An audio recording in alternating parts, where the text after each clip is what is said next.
Laidos partneriai Top Gear Lietuva. Mes nebejojame, kad tai geriausias pasaulyje žurnalas apie automobilius.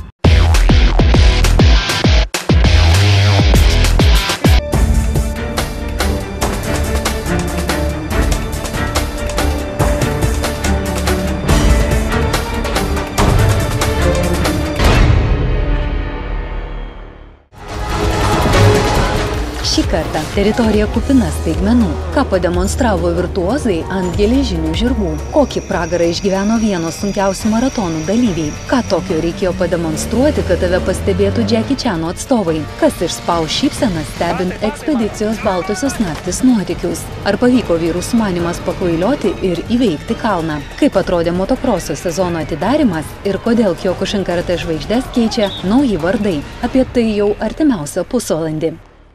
Labas rytas! Sveiki atvykę į tą teritoriją, kurioje bus greičio, kovos, azarto, nuotykių, to be ko pomėgiai negalėtų egzistuoti. Energijos užtaisas jau veržiasi, tad metas jį paleisti. Startuojam! Rubrikoje Adrenalino užtaisas Lietuvos ir pasaulio ekstremalų nutrūktgalviški nuotykiai. Viena geriausių pasaulyje motociklų stunt riding komanda Switch Riders neseniai pristatė naują klipą, kuriame demonstruoja įspūdingus triukus ir aukštą meistriškumą. Prancūzų ekstremalų komanda Switch Riders įkurta 2008 metais ir jau tapo viena garsiausių ir žinomiausių pasaulyje. Prancūzai keliauja po pasaulį ir kasmet dalyvauja apie 50 įspūdingų renginių su savo programa. Australijoje baigėsi tradicinis ekstremalus bėgimas pagal Didžiosios Britanijos specialiųjų tarnybų metodiką. Viename sunkiausių pasaulio maratonų dalyvavo apie 20 000 dalyvių, kurie norėjo išmėginti savo jėgas. Maratonas nėra itin ilgas, tik apie 19 km, tačiau dalyviai privalėjo įveikti daugybę kliūčių ekstremaliomis sąlygomis per vandenį, ugnį ir purvą. Maratono organizatoriai kasmet parengia kitokias kliūtis, o dalyviai praleidžia savaitgalį patirdami adrenaliną ir ekstremalius pojūčius.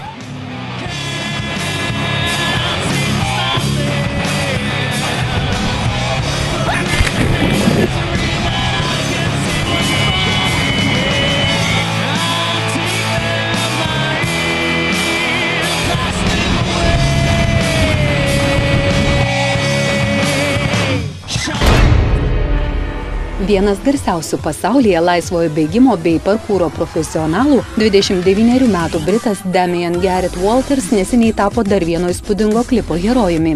Gimnastikos treneris bei akrobatas vėl pademonstravo įspūdingą techniką. Šį vaizdo klipą, kuriame britas pademonstravo visą laisvojo bėgimo techniką, pamatė ir garsaus kovų menų aktoriaus Jackie Chan atstovai ir oficialiai įtraukė į Brad Allan vadovaujamą 20 kaskadininkų komandą.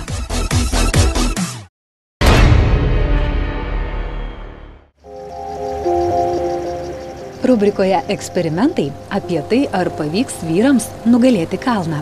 Lietuviškoji Top Gear komanda sumanė šiek tiek pakvailioti. Kuo tai kvepia, buvo galima spėti iš margam bičiulių būriui išsiųstuose kvietimuose nurodyto aprangos kodo – žieminės padangos. Surengti improvizuotas automobilių ir nestandartinių transporto priemonių lenktynes Snow arenoje Top Gear vyriausiajam redaktoriui Renaldui Gabartui brendo jau senai. Tam, kad ši avantiūra išvystų dienos šviesą, praėjo nemažai laiko ir pasirengimo etapų. Pradėjom tą daryti rugpjūčio mėnesį, kai dar buvo ta scena atidaryta. Ir iš tikrųjų labai ilgai viskas užtruko, kol mums pavyko susitarti su šeimininkais, įtikinti juos, kad nieko pakenkti neįmanoma. Bet pirmasis mūsų bandymas realiai užvažiuoti automobiliu patyrė visišką fiasko. Mes atvažiavom su Evoku, Range Roveriu. Ir šitoje vietoje, kur mes stovim, pačioje yra susiformavęs toksai ledo kristalų sluoksnis, kokių 50 cm, kuris yra labai birus, niekas tarpusavy nelimpa, nekimba ir automobilis standartinis užvažiavęs tiesiog paskęsta jame. Nėra kur įsibėgėti ir galvom, kad visiškai nieko nepavyks. Bet be keliai paruošti automobiliai, kaip matom, šiandieną visiškai sėkmingai tą darė. Tai jaučiamės iškėlę savo užduotį, sukūrė sunkumą ir jį nugalėjo. Kas taps improvizuotų automobilių ir nestandartinių transporto priemonių varžybų dalyviais, kam pasiseks pasivaržyti dėl garbės būti pirmam, paaiškėjo ne iš karto. Mes iš tiesų norėjom padaryti, kad rungtųsi standartiniai automobiliai, parketiniai visureigiai, bet tai būtų turbūt laiko gaišimas, nes tai reikėtų kiekvienam tam visureigiui po dar vieną visureigį arba traktorių, kuris įtrauktų į viršų ir gelbėtų. Po to galvojame, galbūt tikrai ralio automobiliai užvažiuotų, bet problema yra, kad čia šaldymo įranga, sudėti vamzdeliai tokie, kuriuos su tikruojim portiniam padangom yra grėsmė, kad iki jų prisikastume ir juos pažeistume. Tai dėl to reikia tokį daryti sprendimą, reiškia, kuris, nežinau kaip čia suformuoluoti net išliai. Tiesiog, kad nepakenktume ir manau, kad pavyko. Šiokiščiausia, kad iš tiesų aerorogės taip sudėtingai čia jam buvo, ar pritrūko galios, ar kažko tai, nes aš spėjau, kad jos turėtų laimėti. O šuniukai? O šuniukai, aš 8 padauginus iš 4, 32 varantys galiukai, sudaro kiekvienas po 4 nagučius turi, tai jie lekia kaip žaibas iš tikrųjų. Ir Laimės ir Indrė, kurie atsivežė šitą šunų kinkinį, yra profesionalai savo srities ir nelabai seniai dalyvavo Lenkijoje varžybose, kalnuose ir užėmė berods antrą vietą, tai iš tikrųjų yra savo srities profai. Tai mes norėjom parodyti, reiškia, ir konstruktorius, kurie sugeba padaryti visiškai nestandartinius dalykus, kurie leidžia įgyvendinti nestandartinius sumanymus. Tai nežinau, spėjau, kad pavyko. Slidinėjimo trasoje užvirė nuožmi kova, o gal tiksliau mašinų mūšis, kuris turėjo pateisinti eksperimento sumanytojų lūkesčius. Tad ar pateisino? Klausime Renaldo. Jo, aš manau, kad pateisino, nes Top Gear visa idėja yra daryti originalius, išmaikščius, smagius projektus, kurių iš tiesų niekas kitas nedaro. Rašyti kitaip negu kiti rašo kolegos apie automobilius. Kad padėti suvokti, kad automobilis nėra varžtų krūva ir geležies, kad tai yra priemonė, kurią galima pasigaminti daug adrenalino ir gerų emocijų. Tai šitą mes tikrai padarėm, sukaupėm. Jei yra mūšis, turi būti ir jo nugalėtojai. Tarp automobilių laimėjau aš su Antanu. Mes iš tiesų kažkaip, matyt, patirtis duoda savo, nes jisai prieš pat startą nuleido slėgį, sumažino padangose iki 0,4 berods. Ir mes neklimpom visiškai tose vietose, kur mūsų kolegos iš Latvijos ir Estijos klimpo. Geltonas mini monstras, aš įsivaizdavau, kad irgi jisai lėks labai greitai. Kodėl jisai klimpo? Dėl to, kad galbūt suslygių neteisingai sužaista, sunku pasakyti. Eksperimentinio automobilių mūšio rezultatams siekiant įveikti sniego kalną pasisukus netikėtą linkme ir iš automobilių iniciatyvą perėmus Indrei su šunų kinkiniu, jo baigti reziumuojam šiais organizatorių žodžiais. Visą laimę sugalvojau pasiteisinimą. 8 šunys turintis po 4 kojas, kurių kiekviena turi po 4 Black Rocket dyglius nukaranuojančius nagučius. Bendras tobulas sukibimas su trasos paviršiumi garantuojančių daikčiukų skaičius 128. Tai yra 2,3 karto daugiau nei nuriedėjusi metrą įspaudų paliekanti dygliuotoji padanga. Išvada. Dėl šunims pralaimėto mūšio esu nekaltas. Nusišypso netikėtų sumanymų autorius Renaldas Gabartas.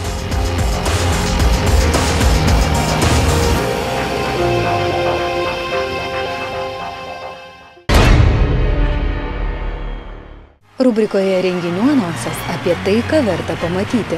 Išpuoselėtas kūnas, ilgakojos gražuolės, ateik ir savo akimis pamatyk, kaip tobulo kūno grožis virsta menu. 15-osios atviros Vilniaus kultūrizmo ir fitneso pirmenybės jau gegužės 12 dieną. Vilniaus kultūros, pramogų ir sporto rūmuose Žirmūnų gatvė 1. Varžybų pradžia 12. Finaliniai pasirodymai 18 valandą. Tęsėme pradėtą pasakojimą apie praėjusios vasaros moto nuotykį, kurio dalyviai 5 draugai su motociklais užsimoja pakeliauti bekelę po Rusiją, Kareliją, Kolos pusiasalį ir pamatyti baltąsias naktis. Kai baigėsi keliai, jiems prasideda nauji iššūkiai bei savęs ir technikos išbandymai. Bristi sunku, o ką jau kalbėti apie važiavimą. Tad enduro taisyklė padėti vienas kitam čia buvo vietoje ir laiku. Mindaugas ir Emilė sugalvojo išsaugoti sausus drabužius, tad juos nešėsi rankose. Tačiau geri norai tik ir liko gerais, nes Mindaugas ne savo norų išsimaudė šaltoje upėje. Sausų rūbų nebėra, o norint pagauti vandenyje plaukiančias pirštinės, reikėjo jas vytis vandeniu. Norėjo pavogti pirštinę, kokią tai undinę. Niega, pasivėjausi gal, aš ištikimas, tai pirštinę grąžinau, atėmiau. Mindaugas kaip įgeltas lakstė, o į nedraugiški tie Rusijos uodai. Pagėrė ekspedicijos dalyvių kraujo nemažai. Odai nuliūdina, moškės tai dirba. Kaip jos dirba? Moškės, jos kaip partizanai. Jų nejauti, jos įsliogė, įkanda ir pabėga. Oda tai gali dar paukšt. o tos nuskrenda ir tik po 2 dienų žiūri toks spuogas didėja, raudonas jau. Nes kažkokia jos alergizuoja iš tikrųjų, o nuo tų man nėra alergijos visiškai. Uodai galima nekandžiuoti kiek nori, man nieko nėra. 5 bendraminčiai važiuoja toliau, bet neilgai. Toliau viską apibūdina šie žodžiai. Važiuojame, stumiame, traukiame, ridename ir kilnojame. Karštis, uodai ir aplink viskas kvepia dumblu. Vaizdai nuostabus ir tik dievai žino, kur jie ir kuo visa tai baigsis. Išbandyti visi būdai, net ir gazas dugnas. Viena tikrai aišku, be komandos čia būtų pražuvę. Besisukantis, prasisukantis ar klimstantis motociklų ratai, pikti uodai ir klampios pelkės. Visi šie veiksniai veikdami išvien pateikė ekspedicijos Baltosios naktys dalyvių penketukui netikėtumų. Tie faktoriai, kuriuos išvardijom, reikalauja gerų motociklų valdymo įgūdžių ir žinoma, ištvermės bei gero fizinio pasiruošimo.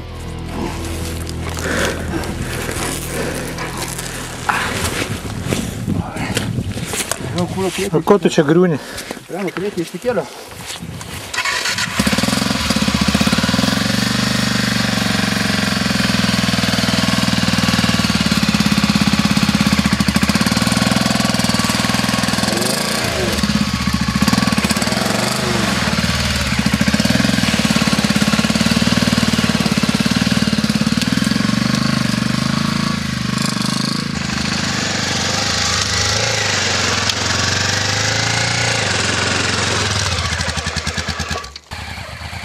Sėsk, važiuok. Nestumdysi, važiuosi. Paimsi tik tai stumdo. Atmuotą, atsargiai.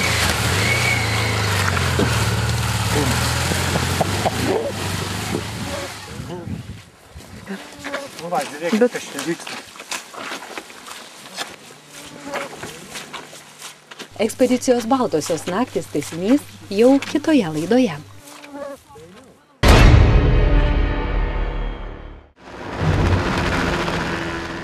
Rubrikoje Sportas apie tuos, kurie lenktyniaudami kartais atsiplėšia nuo žemės.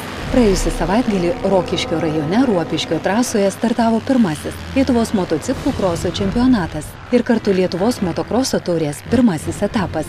Šių metų motokroso čempionato išskirtinumas gausios dalyvių gretos. 2 dienas vykęs čempionatas pritraukė net 218 dalyvių. Pernai pirmame etape startavo 187. Pasivaržyti panoro ne tik Lietuvos atstovai, bet ir garsūs Latvijos, Estijos, Baltarusijos bei Danijos motokroso atstovai. Tai per visą motokroso varžybų istoriją gausiausios dalyvių gretos. Tad aplanko mintis, kad ši motosporto šaka atgimsta ir įgauna naują kvėpavimą. Kiekvieną sezoną startuoja ne tik pilnas naujų iššūkių, bet ir tikslų. Mes kiekvienais metais susibrėžiam tikslą padaryti vis geresnį rezultatą. Tai reiškia trasos kokybę, kad atitiktų visus kiek įmanoma europinius standartus, pačios trasos sudėtingumą, kad kuo mažiau būtų traumų. Šių metų buvo tikslas susitvarkyti su laiko matavimo kontrolė pačioje federacijoje, kad nereikėtų nuomotis Latvių, Lenkų, kad vyktų visas pats principas pačioje federacijoje. Ir aš manau, tai vertina žmonės ir imam, reaguojam į pastabas ir sprendžiam problemas.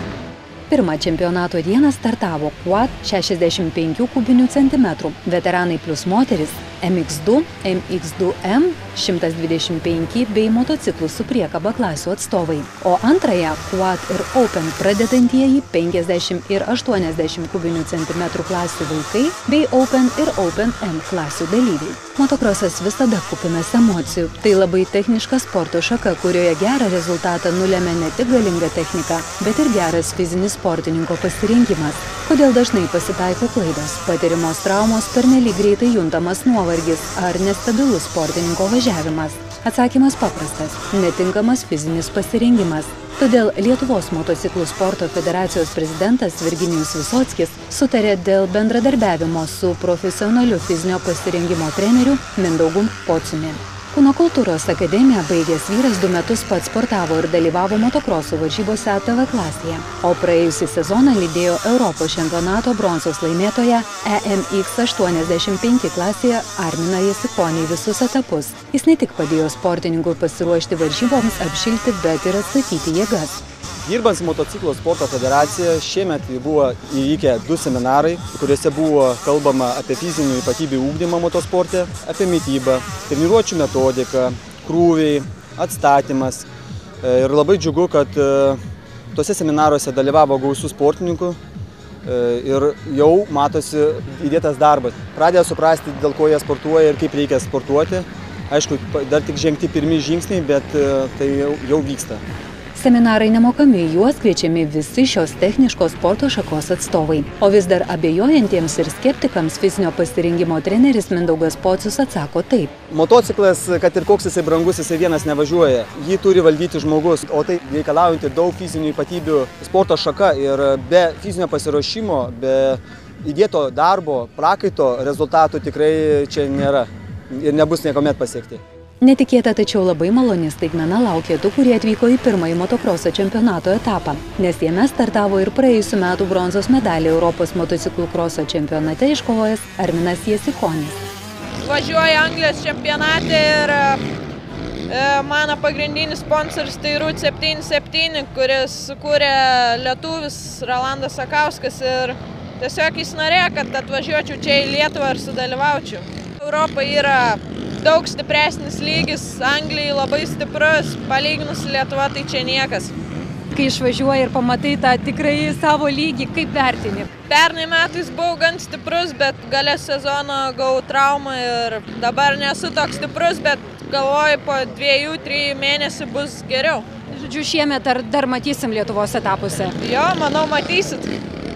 Tituluotų ir ambicingų sportininkų motokrose ilgai ieškoti nereikia. Štai 65 kubinių centimetrų klasės važiavimuose nepralenkiamas Nojus Gasiūnas be konkurencijos skina pergalės ir jau yra išsikėlęs ambicingus šio sezono tikslus. Labas, Nojau. Šauniai važiuoji? Žinau. Žinai. Ir ko gero įpratęs prie tokių komplimentų, ne? Nu, gal. Ar teikia nemalonumo važiuoti, kai neturi tokios konkurencijos čia Lietuvoje? Nelabai, čia buvo konkurentas, bet nežinau, gal jam nesisekė šiandien labai važiuoti. Kas pačiam motokrose duoda to malonumo? Dėl ko džiaugiesi ir dėl ko taip tobulėji? Kas tave čia taip motyvuoja? Dėdė, kuris mane treniruoja ir, pavyzdžiui, džiaugiuosi tai dėl ar tramplinai gali paskraidyti, kažkas malonumą teikia, nežinau. O šiaip paties kokie tikslai, nes kiek girdėjau, tai ir, sakykime, labai konkurentų ir neturi ir Latvijoje, ne, ir Estijoje? Europai 5-tukę baigti, gal pasaulio čempionate 10-tukę. Kaip greitai tai planuoji padaryti? Šį sezoną? Šiemet? Kai buvo pernai pasaulio čempionatas, buvau 7, Europai nevažiavom nei vieną čempionatą. 2 dienas motociklų variklių gausmas drebino Rokiškio apylinkės. Saulėtas oras, gausios žiūrovų gretos ir aistros dėl prizinių vietų dovanojo gražią sezono pradžią. Šiemet Lietuvos motokroso čempionatą sudarys 5 etapai. Kitas etapas vyks Plungėje gegužės 12-13 dienomis. Tad pasibaigus pirmajam čempionato etapui aišku viena. Negailestinga konkurencija ir augančios ambicijos dovanos gražų reginį.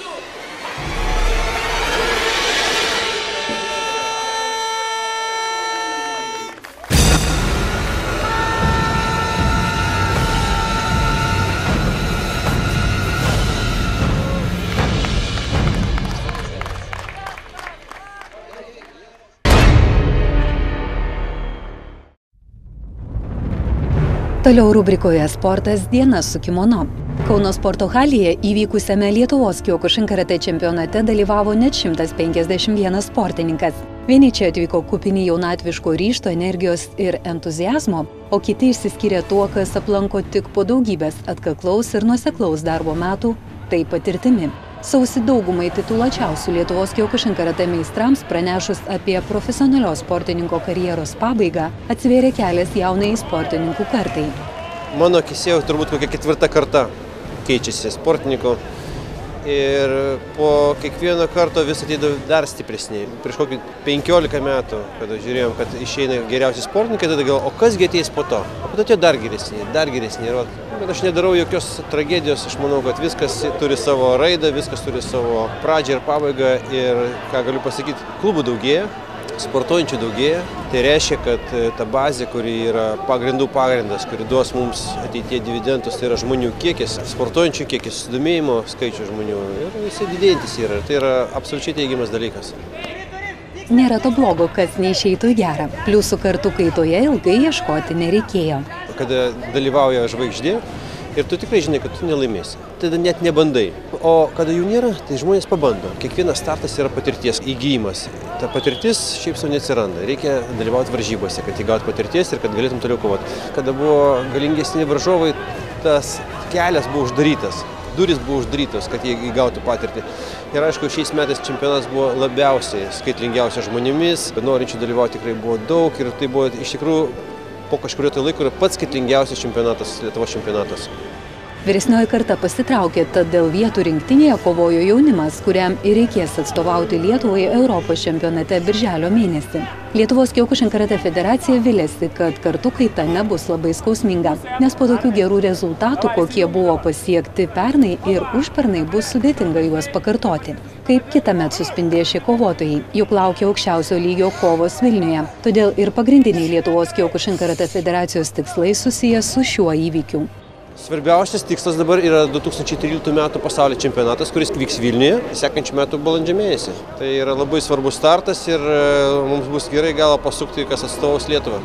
Mūsų šalies sportininkai vieni stipriausių ir pajėgiausių kovotojų ne tik Europoje, bet ir pasaulyje. Tad šiais metais šio sporto vilčių laukia užduotis – iškovoti medalius Europos čempionate. Tai Europa irgi yra kartų kaita ir aš nematau nieko tokio, kas mus užgesintų, kad mes negalėtume gauti vėl medalių. Europos čempionatas visą laiką tam tikra loterija, bet ir tam tikras jėgų išbandymas, kadangi vis tiek važiuojam toli, šiais metais bus Belgijoje čempionatas.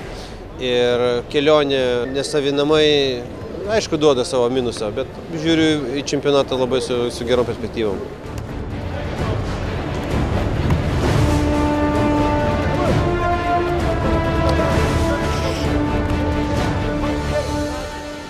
Įvykusiame Lietuvos Kiokušin karatė čempionate jaunimas stokojo technikos ir patirties, bet buvo ambicingi, o kai kuriems patyrusiems ir pripažintiems kovotojams labai trūko motyvacijos. Pirmasias vietas vyrų skirtingos svorio kategorijose laimėjo Andrius Miseckas, Vytautas Cėpla, Orestas Proc ir Andrius Draugelis. Šie vaikinai Europos čempionatų senbuviai ir prizininkai.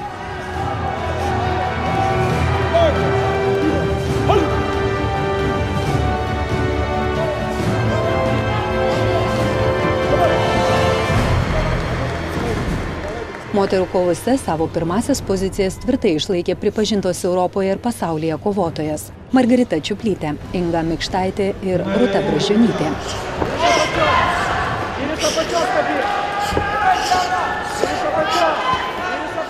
Pirmomis birželio dienomis Belgijoje viešės ir mūsų kūrybinė grupė. Juk ne paslaptis, kad Kiokušin karatė kovotojai visada sugrįžta nugalėtojais.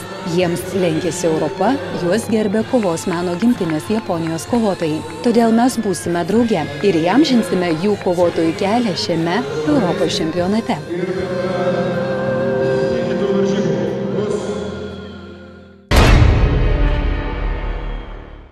Štai toks energijos užtaisas šį kartą. Dar daugiau įdomybių ankstesnėse mūsų laidose internete Lietuvos ryto televizijos portale tv.lrytas.lt. Gražaus sekmadienio su Lietuvos ryto televizija. Sudie. Kitoje laidoje matysite. Ekspedicijos Baltosios naktis penketuko lauks technikos kaprizai, galintis pakoreguoti kelionės planus. Kaip atrodys naujo žaidimo pradžia ir kuo nustebins vienas garsiausių trialo dviratininkų.